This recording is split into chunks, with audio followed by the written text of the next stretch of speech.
d'une manière mondiale et universelle, c'est le juste, c'est-à-dire celui qui a réussi à atteindre la vraie paix intérieure, celui qui a réussi à faire régner les parties dominantes et les parties importantes de sa personnalité sur les parties moins importantes, sans les briser, tout en conciliant. C'est quelque chose c'est du grand art. Donc le tzaddik, c'est-à-dire c'est la personne par définition qui a réussi à faire la liaison entre le ciel et la terre. Et ce tzaddik-là qui a fait la liaison entre le ciel et la terre, bien entendu, il est plus élevé que nous, et donc il nous voit proche de la terre, et il nous aime, il veut nous aider, et donc il veut nous faire passer cette sérénité, il veut nous faire goûter à cette sérénité. Et alors à ce moment-là, qu'est-ce qu'il fait? Eh bien, il nous envoie des messages.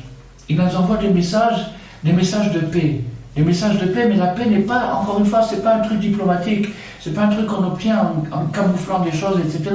C'est quelque chose qu'on obtient en respectant le rôle respectif de chacun des partenaires, c'est-à-dire de l'âme et du corps. En mettant les choses à leur place et dans leur proportion, on obtient une véritable paix.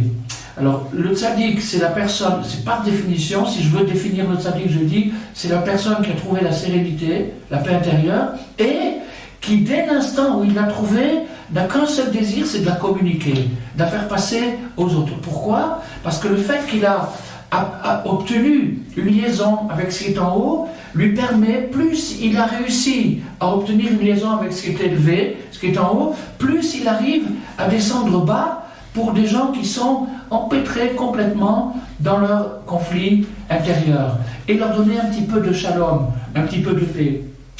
Et alors Rabbi Nathan nous dit, et chacune, suivant la sympathie, le rapprochement qu'il a par rapport à ce juste, à cette personne qui a trouvé la paix, alors il reçoit une illumination de cet esprit-là, de cette sérénité. La sérénité, c'est quelque chose de grandiose, c'est une chose que l'univers n'a pas encore vraiment goûté. Depuis la création, Hachem a créé le monde avec un manque de sérénité pour que nous puissions la faire régner, la créer.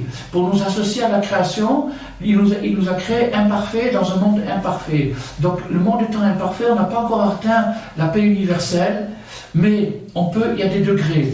Alors, pour recevoir un degré, il faut être attaché avec le cœur, avec l'amour, avec le cœur, être attaché à celui qui a trouvé la paix. Si je suis attaché à celui qui a trouvé la paix, il va me transmettre une émanation de cet esprit-là.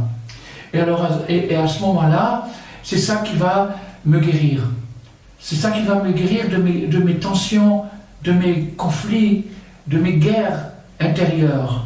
C'est grâce à la mesure de paix, à la mesure de sérénité que je recevrai de ce juste, dans la mesure où j'aurai fait des efforts pour me rapprocher de lui, pour recevoir son message et son enseignement, et surtout sa musique.